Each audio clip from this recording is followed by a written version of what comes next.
Assalamualaikum warahmatullahi wabarakatuh. Baik, kali ini kita akan belajar tajwid tentang hukum mim mati atau mim sukun. Yang dimaksud dengan hukum mim mati adalah hukum tajwid yang terjadi apabila mim mati atau mim sukun bertemu dengan salah satu huruf hijaiyah. Jadi apabila kita membaca Al-Quran dan kita menemukan mim mati atau mim sukun, maka itu adalah hukum mim mati. Dan apabila kita menemukan mim mati bertemu dengan salah satu huruf hijaiyah, maka hukum bacaannya terbagi menjadi 3, yaitu yang pertama idgham mimi atau biasa juga disebut dengan idgham mutamasilain atau idgham mislain. Yang kedua ikhfa syafawi, dan yang ketiga adalah izhar syafawi. Baik, kita masuk ke hukum bacaan yang pertama, yakni idgham mimi. Idgham mimi itu hurufnya hanya ada satu, yakni mim. Jadi apabila huruf mim sukun bertemu dengan huruf mim, maka hukum bacaannya adalah idgham mimi atau idgham mutamasilain atau bisa juga idgham syafawi. Kemudian cara membacanya yakni huruf mim dimasukkan atau ditasdidkan ke huruf yang kedua. Jadi kita langsung ke contoh supaya lebih cepat dipahami. Itu di bawah ada mislahum ma'ahum. Jadi huruf mim yang pertama dimasukkan ke mim yang kedua dan ditasdidkan. Kemudian yang kedua ajrahum marwataini. Kemudian contoh yang ketiga fi qulubihim maradun. Dan contoh yang keempat adalah wa in kuntum marda. Kita masuk ke hukum bacaan yang kedua, yakni ikhfa syafawi. Ikhfa itu artinya samar-samar dan syafawi itu artinya di bibir. Jadi apabila ada mim mati atau mim sukun bertemu dengan huruf ikhfa syafawi, maka hukum bacaannya adalah samar. Adapun huruf dari ikhfa syafawi ini ada satu, yakni huruf ba.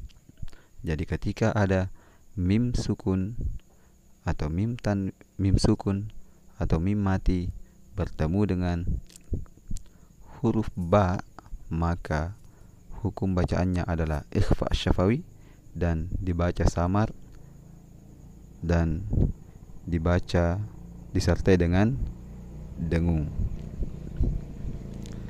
Kita masuk ke contoh. Yang pertama wa may ya'tasim billah.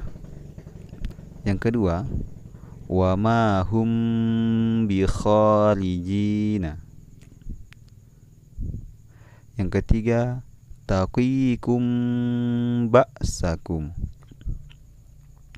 Yang keempat wa hum bada'ukum. Dan untuk contoh yang terakhir anfusakum bittikhazikum.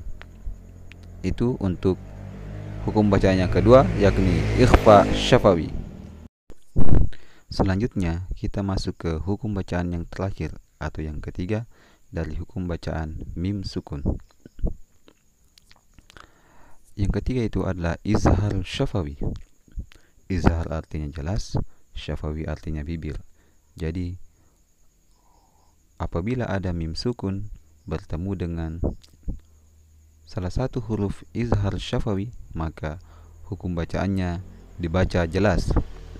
Adapun huruf-huruf dari izhar syafawi itu adalah semua huruf hijaiyah kecuali mim dan ba.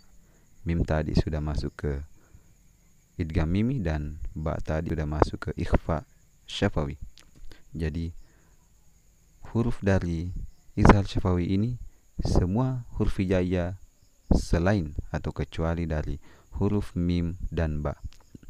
Dan cara membacanya itu adalah dibaca dengan jelas.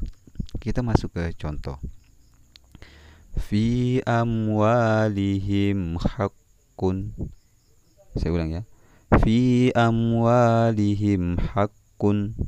Jadi di situ ada huruf mim sukun bertemu dengan waw. Jadi dibaca jelas. Kemudian yang kedua ada huruf mim bertemu dengan ha. Semuanya dibaca jelas.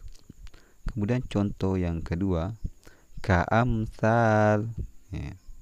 Ya. Mim bertemu dengan sa. Itu dibaca jelas juga. Yang ketiga, amja'alu. Mim bertemu dengan jim. Dan contoh yang terakhir, la'allakum tattaqun. Ya, di sini ada huruf mim bertemu dengan ta.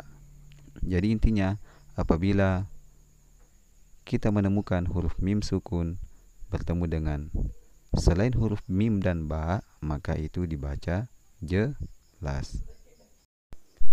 Nah, kita simpulkan bahwa apabila ada mim sukun, maka hukum bacaannya terbagi menjadi 3, yakni yang pertama, harusnya yang di bawah dulu ya, tapi tidak apa-apa.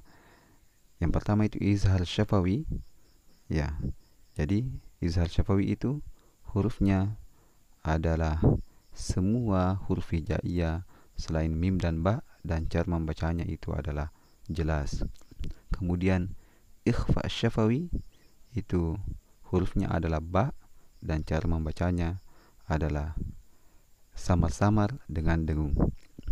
Kemudian yang terakhir adalah idgham mimi, yakni hurufnya adalah huruf mim dan cara membacanya adalah memasukkan dan mentasydidkan pada huruf yang kedua. Teman-teman, itulah tadi pembahasan kita tentang hukum mim sukun. Apabila di dalam video ini ada kesalahan atau ada koreksian untuk video ini atau ada masukan, silakan tulis di kolom komentar. Saya ucapkan banyak terima kasih telah menonton dan mohon maaf apabila ada kekurangan. Wassalamualaikum warahmatullahi wabarakatuh.